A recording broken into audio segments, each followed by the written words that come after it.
Hello दोस्तों, नमस्कार। आपका अपने YouTube channel science tech Vipin sir में आज दोस्तों कक्षा 12 के एक बहुत ढांसू टॉपिक कवर करने वाले हैं, जो है हमारा वैद्युत द्विध्रुव के कारण वैद्युत क्षेत्र, जिसमें आएगा अक्षीय स्थिति और निरक्षीय स्थिति, एक्सियल और इक्वेटोरियल पॉइंट। ये कक्षा 12 का एक चैप्टर 1 का एक इम्पॉर्टेंट टॉपिक होता है, जो चैप्टर 1 से भी यहाँ पे प्रश्न आते हैं, चैप्टर 2 से भी प्रश्न आते हैं, कंपटीशन में भी यहाँ से प्रश्न आते हैं। तो पूरे मन लगा के इसको पढ़िएगा। आज का जो टॉपिक है वह अक्षीय स्थिति पर वैद्युत क्षेत्र ज्ञात करना। हम यहाँ पर एकदम सिंपल वे में आपको बताएंगे कि किस प्रकार से हम डेरिवेशन करते हैं, और बहुत आसानी से। फिजिक्स जो होती है वो एक फील करके पढ़ने वाली सब्जेक्ट होती है, इसमें रट्टाफिकेशन नहीं करना पड़ता है। अगर आप फिजिक्स को रट के पढ़ेंगे तो मेरी मानिए कि आप फिजिक्स को छोड़ दीजिए, नहीं पढ़ पाएंगे। फिजिक्स को पूरी तरीके से समझ के पढ़ा जाता है, इसलिए आज टॉपिक को समझने का प्रयास करेंगे कि किस प्रकार से हम डेरिवेशन करते हैं। ठीक है, तो हमारा जो अक्षीय स्थिति पर पॉइंट है कि आज हम अक्षीय स्थिति एट एक्सियल पॉइंट पर ज्ञात करेंगे कि वैद्युत क्षेत्र की तीव्रता कितनी होती है। ठीक है, तो आइए वीडियो को स्टार्ट करते हैं। ठीक है, तो मान लेते हैं कि एक वैद्युत द्विध्रुव है। मान लेते हैं एक वैद्युत द्विध्रुव है, ये हमारा वैद्युत द्विध्रुव है, जिसमें ये प्लस माइनस क्यू आवेश है और ये वाला प्लस क्यू आवेश है। इसका द्विध्रुव का केंद्र O है और इसकी लंबाई पूरी 2L है। और आप समझ सकते हैं कि अगर पूरी लंबाई 2L है तो इसके बीच में जो मध्य बिंदु होगा वहाँ से दोनों आवेशों के बीच की दूरी L होगी, और फिर यहाँ की बीच की दूरी भी L होगी। ये हमारा वैद्युत द्विध्रुव का सेटअप हो गया। इसके पहले वाली वीडियो में बताए थे कि वैद्युत द्विध्रुव क्या होता है, वैद्युत द्विध्रुव आघूर्ण क्या होता है, अक्षीय स्थिति किसे कहते हैं, निरक्षीय स्थिति किसे कहते हैं। इन सभी पॉइंट को पूरे बहुत शानदार तरीके से कवर करा गया था।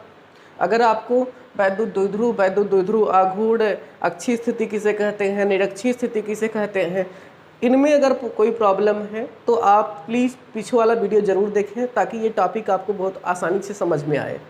फिर भी हम पीछे वाली वीडियो थोड़ा रिलेट करना चाहेंगे यहाँ पर, कि यहाँ पर हमारे पास अक्षीय स्थिति पर ज्ञान करना है। तो हम बताए थे कि जो हमारा वैद्युत द्विध्रुव है वो जिस लाइन में स्थित है उस लाइन के अक्ष पर ही दोनों ओर अगर किसी पॉइंट पर हम वैद्युत क्षेत्र ज्ञात करते हैं तो उसको अक्षीय स्थिति कहते हैं। जैसे इस पॉइंट पर इधर, इसी अक्ष पे इधर, या इसी अक्ष पे इधर अगर हम किसी पॉइंट पर वैद्युत क्षेत्र ज्ञात करते हैं तो हमारा अक्षीय स्थिति कहलाता है। तो चलिए हम यहाँ पर नहीं, इधर मान लेते हैं कि वैद्युत द्विध्रुव के केंद्र से r दूरी पर, वैद्युत द्विध्रुव के केंद्र से r दूरी पर एक पॉइंट P है, जिस पर हमें वैद्युत द्विध्रुव के कारण वैद्युत क्षेत्र ज्ञात करना है। अब आप समझ पा रहे हो कि यह अक्षीय स्थिति पर है, क्योंकि जिस अक्ष पे हमारा वैद्युत द्विध्रुव है उसी अक्ष पे हमारा ये पॉइंट P भी स्थित है, जिस पर हम वैद्युत क्षेत्र ज्ञात करना चाहते हैं। तो टॉपिक को आगे हम देखते हैं अब कैसे होगा। देखिए, वैद्युत द्विध्रुव के कारण वैद्युत क्षेत्र ज्ञात करने से पहले हमें बिंदु P से माइनस क्यू आवेश की दूरी और बिंदु P से प्लस क्यू आवेश की बीच की दूरी ज्ञात करना है। अगर ऐसी बात है तो हम क्या करें, हम यहाँ से इसकी दूरी ज्ञात करें। बताइए, बिंदु यहाँ पर A मान लें और A मान लेते हैं वैद्युत द्विध्रुव AB है। बिंदु A से P की बीच की दूरी क्या होगा, यहाँ से यहाँ तक की बीच की दूरी हमारी R है। अगर हम इसमें इतना दूरी और ऐड कर दें तो हमारा हो जाएगा R प्लस L, और हम बिंदु A पर पहुँच जाएंगे। अर्थात तो हम कहें तो यहाँ से R प्लस L डिस्टेंस पर बिंदु P की बीच की दूरी होगी। तो आप कहेंगे कि अब माइनस क्यू आवेश की दूरी कैसे निकालेंगे, तो आप देखिए यहाँ से यहाँ तक की दूरी R है। अगर इसमें से ये दूरी हम घटा दें L, तो हमारे पास क्या बचेगा, यही दूरी बचेगी, और यही तो हम निकालना चाहते हैं। तो माइनस क्यू आवेश से यहाँ की दूरी कितनी हो जाएगी, R माइनस L। सबसे पहले हमें निकालते समय इसी बात का ध्यान देना है कि कहाँ पर R प्लस होगा और कहाँ पर R माइनस L होगा। माइनस क्यू आवेश से बिंदु P की दूरी r प्लस एल है और प्लस क्यू आवेश से बिंदु P की दूरी r माइनस एल है। ठीक है, अब आगे हम कैसे हल करते हैं। इसके पहले वाली वीडियो में हमने वैद्युत क्षेत्र की तीव्रता और बिंदु आवेश के कारण वैद्युत क्षेत्र की तीव्रता, इसका एक अलग से वीडियो बनाया था। उस वीडियो में हमारा जो वैद्युत क्षेत्र की तीव्रता का सूत्र आया था वह आया था E equal to 1/4 pi epsilon naught Q/r²। ये सूत्र आया था बिंदु आवेश के कारण वैद्युत क्षेत्र की तीव्रता का। अगर आप इस सूत्र को अभी इसका डेरिवेशन करना नहीं जानते हैं तो प्लीज़ वैद्युत क्षेत्र की तीव्रता और बिंदु आवेश के कारण वैद्युत क्षेत्र का जो हमारा वीडियो है उसको ज़रूर देखें, वहाँ पर ये आपको कंप्लीट वीडियो मिल जाएगा इसका। ठीक है, तो ये क्या होता है कि जो बिंदु आवेश के कारण यहाँ पर माइनस क्यू और प्लस क्यू सेपरेटली अलग अलग बिंदु आवेश की तरह व्यवहार कर रहे हैं। जब ये निकाला गया था तो वहाँ पर हम आप लोगों को दिखाए थे कि एक क्यू आवेश था, क्यू आवेश उससे r दूरी पर एक पॉइंट P था जिस पर हम वैद्युत क्षेत्र ज्ञात करे थे, तो हमारा आया था equal to 1/4 pi epsilon naught Q/r²। तो अब यहाँ से अगर यहाँ पर माइनस क्यू आवेश देखें तो जहाँ पर हम निकालना चाहते हैं वो दूरी इस समय r प्लस एल है। इसको अगर हम बिंदु आवेश की तरह माने तो प्लस क्यू आवेश की बिंदु P से दूरी r माइनस एल है। तो यहाँ पर इस सूत्र के माध्यम से हम हल करना चाहते हैं। तो देखिए कैसे लिखेंगे। माइनस क्यू आवेश के कारण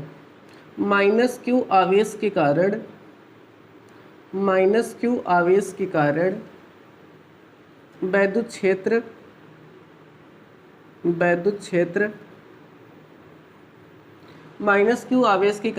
क्षेत्र क्या आ जाएगा, E1 इक्वल टू, मान लीजिए ए के लिए निकाल रहे हैं तो E1 equal to 1/4 pi epsilon naught होगा। ये वाला क्यू आवेश है उसको लिख रहे हैं। अब जो पहले दूरी r² होती थी अब वह नहीं है, अब यहाँ से यहाँ तक की दूरी जो है वो r प्लस एल है, अर्थात अब इसका स्क्वायर करेंगे। अगर दूसरा यहाँ पर माइनस क्यू आवेश के कारण निकालें तो माइनस क्यू आवेश के कारण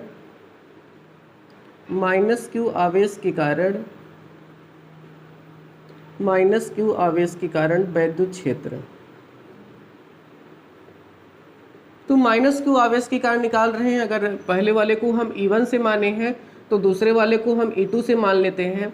E2 बराबर मेरा क्या आ जाएगा 1/4 पाई एप्सिलॉन नॉट और अब देखिए माइनस क्यू आवेश की बिंदु P से दूरी क्या है, बिंदु P हमारा यहाँ पर है, माइनस क्यू आवेश की दूरी यहाँ पर है, ये वाला है, तो r माइनस एल का स्क्वायर हो जाएगा। हम जानते हैं कि वैद्युत क्षेत्र सदिश राशि है, इसलिए सबसे पहले इनकी दिशा देखनी पड़ेगी। E1 और E2 की दिशा किधर है। E1 और E2 की दिशा ज्ञात करने से पहले आपको वैद्युत क्षेत्र की दिशा ज्ञात होनी चाहिए।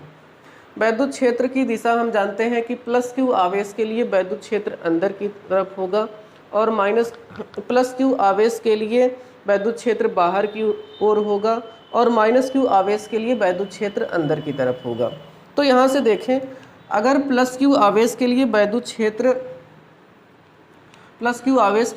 क्षेत्र बाहर की ओर है तो यहाँ पर प्लस क्यू आवेश है।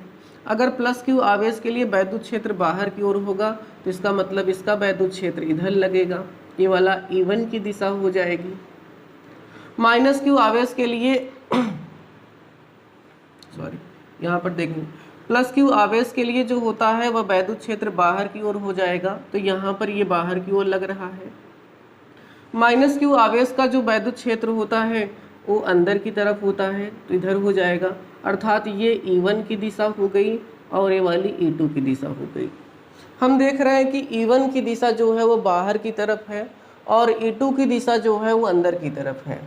अगर यदि E1 और E2 दोनों विपरीत दिशा में हैं और दोनों सदिश राशि हैं, तो हम जानते हैं कि अगर दो सदिश राशियाँ एक दूसरे के समांतर परंतु विपरीत दिशा में होती हैं तो उनका परिणामी जो होता है वह उनके अंतर के बराबर होता है।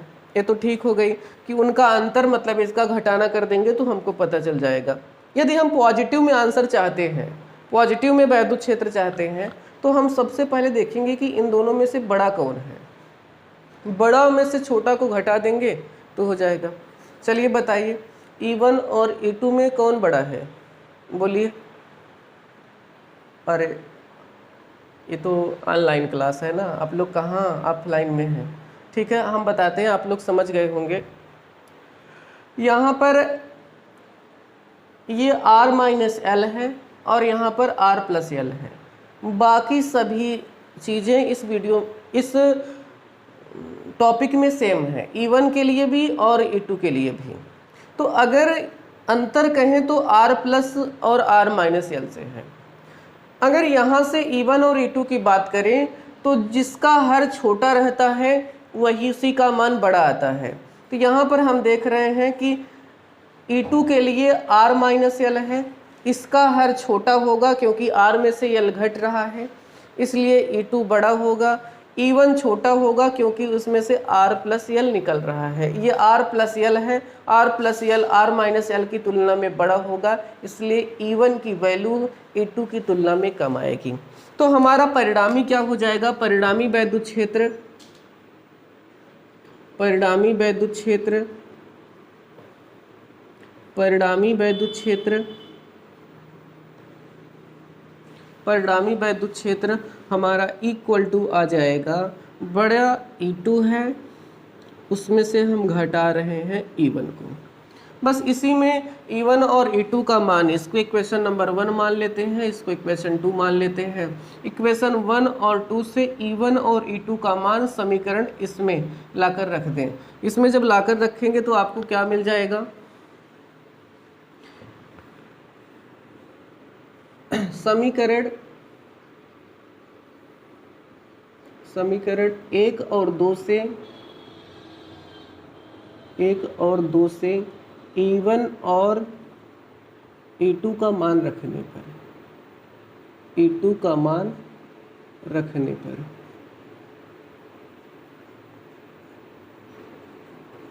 रख दीजिए। जैसे ही E1 और E2 का मान रखेंगे तो मेरा आ जाएगा इक्वल टू, E1 की जो वैल्यू है, E2 की वैल्यू जो है हमारा वो है 1/4πε0 Q/R-L का स्क्वायर,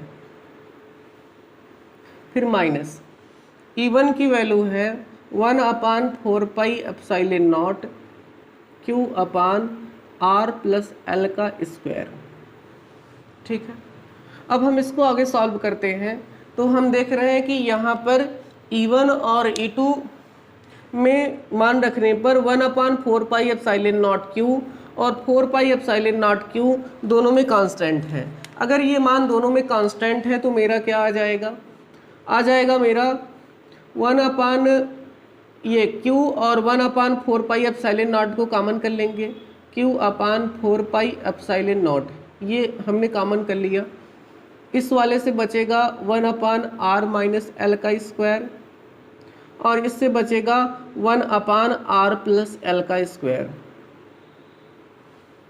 इसको हम और अगर सॉल्व करते हैं तो आ जाएगा Q/4πε0, यहाँ पर आएगा, इसका इधर और इसका इधर मल्टीप्लिकेशन हो जाए तो हो जाएगा R+L का स्क्वायर और फिर माइनस R-L का स्क्वायर अपान, ये देखिए R+L और R-L, आप लोग फार्मूला पढ़े होंगे A² - B² का, आता है A+B और A-B।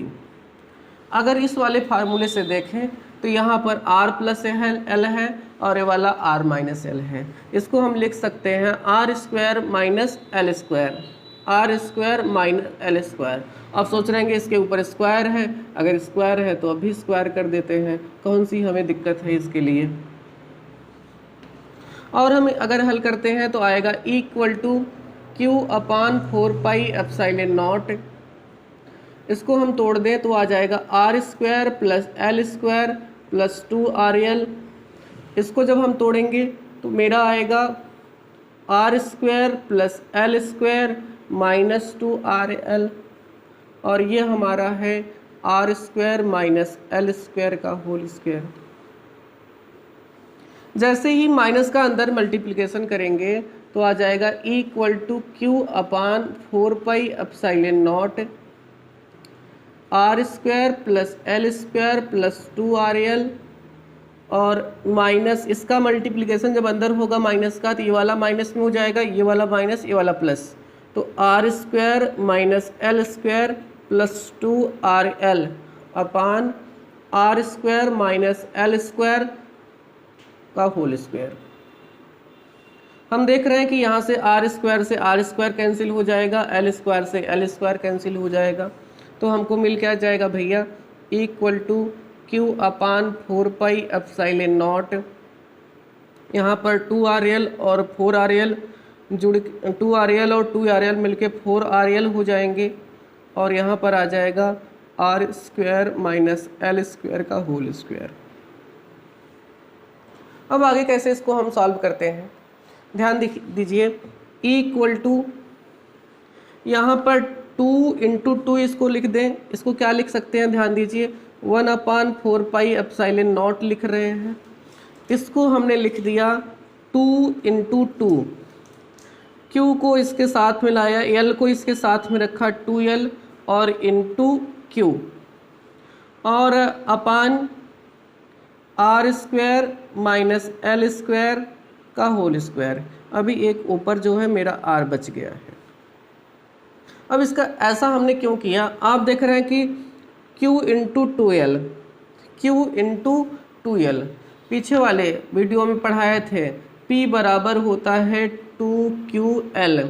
कहाँ से प्राप्त हुआ था, वैद्युत द्विध्रुव आघूर्ण के सूत्र से। अगर यहाँ पर इसको हम रख दें और यह मान लेते हैं कि R²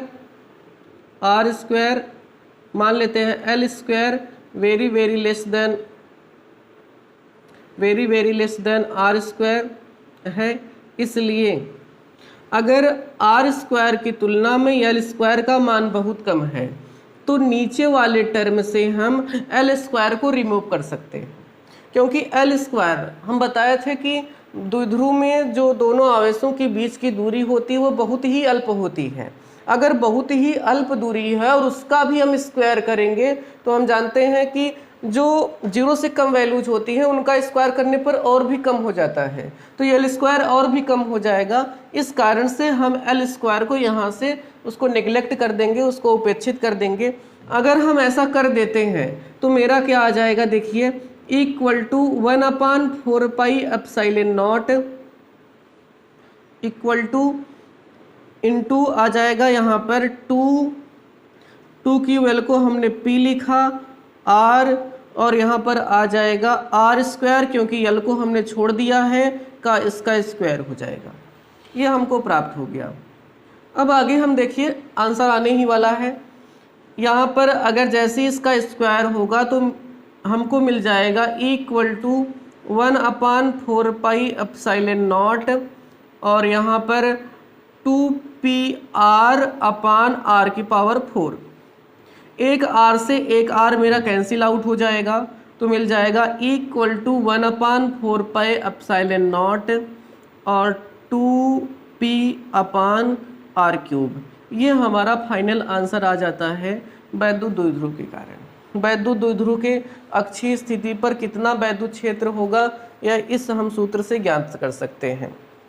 आप देखिए कि इस सूत्र से हमें स्पष्ट हो रहा है 1/4πε0 कांस्टेंट है, 2 भी कांस्टेंट है, P इक्वल टू होता है 2QL, 2 न्यूमेरिकली कांस्टेंट है, Q जो आवेश है जो भी है प्लस Q माइनस Q वो भी कांस्टेंट है, दोनों आवेशों के बीच की दूरी द्विध्रुव की कांस्टेंट है। इसका मतलब कि R को छोड़कर अन्य सभी वैल्यूज कांस्टेंट हो सकती है, तो हम कह सकते हैं कि E directly proportional to 1/R³, अर्थात किसी द्विध्रुव के लिए उसके अक्षीय स्थिति पर जो वैद्युत क्षेत्र हमें प्राप्त होता है वह द्विध्रुव के केंद्र से उस बिंदु की बीच की दूरी के तृतीय घात के व्युत्क्रमानुपाती होता है। अर्थात जैसे जैसे ये दूरी बढ़ती चली जाएगी वैसे वैसे इस वैद्युत द्विध्रुव के कारण जो वैद्युत क्षेत्र की तीव्रता होगी वो बहुत तेजी से घटती जाएगी। ठीक है, तो ये हमारा था आज का क्लास, जिसमें हमने वैद्युत द्विध्रुव के अक्षीय स्थिति पर क्या सूत्र प्राप्त होता है, वह किसके ऊपर निर्भर करता है, इसके बारे में डिस्कशन किया है। ठीक है, इसे अक्सर जो एग्ज़ाम में या अन्य सभी किताबों में एक और नाम से जानते हैं। ठीक है, अक्षीय स्थिति को हम अनुदैर्ध्य स्थिति भी लिखा रहता है। अनुदैर्ध्य स्थिति पर कहता है कि वैद्युत द्विध्रुव के अनुदैर्ध्य स्थिति पर वैद्युत क्षेत्र ज्ञात कीजिए। अनुदैर्ध्य स्थिति पर वैद्युत क्षेत्र ज्ञात कीजिए। तो अगर ऐसा भी आपको कहीं पर लिख के आता है तो आपको वहाँ पर कंफ्यूज होने की कोई दिक्कत नहीं है कि सर ने तो हमें अनुदैर्ध्य स्थिति पढ़ाया नहीं गया था, ये कहीं कोई नया पॉइंट है का। तो ऐसी कोई बात नहीं है। अक्षीय स्थिति को ही अनुदैर्ध्य स्थिति कहते हैं।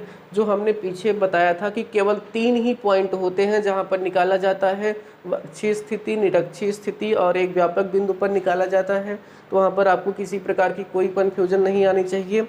बाकी रही इस वीडियो की बात, इस टॉपिक की बात, तो अगर इस कहीं टॉपिक में आपको कोई डेरिवेशन नहीं समझ में आया है, कोई पॉइंट नहीं समझ में आया है, तो कमेंट सेक्शन में कमेंट करिए और हम उसको आंसर देने का पूर्णतः प्रयास करेंगे ताकि आपको जो भी समस्याएं वो ख़त्म हो सके।